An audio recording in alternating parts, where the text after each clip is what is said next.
एक महत्त्वाची अपडेट जालन्यामधून समोर येते आहे। जालन्यामध्ये भीषण आगीत सुमारे 100 एकर ऊस जळून खाक झालाय। घनसावंगी तालुक्यातील शेवता शिवारामधील ही घटना सध्या समोर येते आहे। ऊस जळाल्याने शेतकऱ्यांचं लाखो रुपयांचं नुकसान झालं। हे दृश्य सुद्धा आपण बघू शकतोय।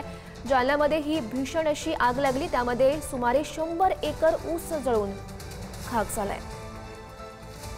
आणि याविषयी अधिकची माहिती जाणून घेऊयात। आमचे प्रतिनिधी गौरव साळी सध्या आपल्यासोबत आहेत।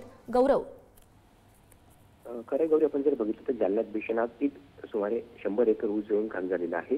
ही घटना जी ती जालन्याच्या घनसावंगी तालुक्यातील शेवता या गावात घडलेली आहे आणि आगीचं कारण अद्याप अस्पष्ट आहे। मात्र या घटनेमध्ये शेतकऱ्यांचा लाखो रुपयांचा ऊस जळून खाक झालेला आहे। आपण जर बघितलं तर शेवता येथील गट क्रमांक 35, 36, 184 आणि 185 या शेतामध्ये ऊस लावला होता आणि या ठिकाणी ऊसाला अचानक आग लागली आणि आगीचा भडका जास्त असल्या कारणाने या परिसरातील सुमारे 100 एकर ऊस जळून पूर्णतः खाक झालेला आहे। ही घटना लक्षात येताच त्या ठिकाणच्या शेतकऱ्यांनी अग्निशमन दलाला माहिती दिली।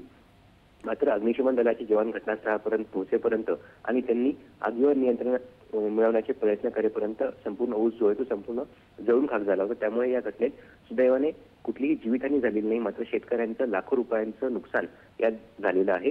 आपण जर पाहायला गेलं तर आग नेमकी कशी लागली हे अद्याप समजू शकलेलं नाहीये। मात्र या घटनेमुळे शेतकरी आर्थिक संकटात पडलेले आहेत।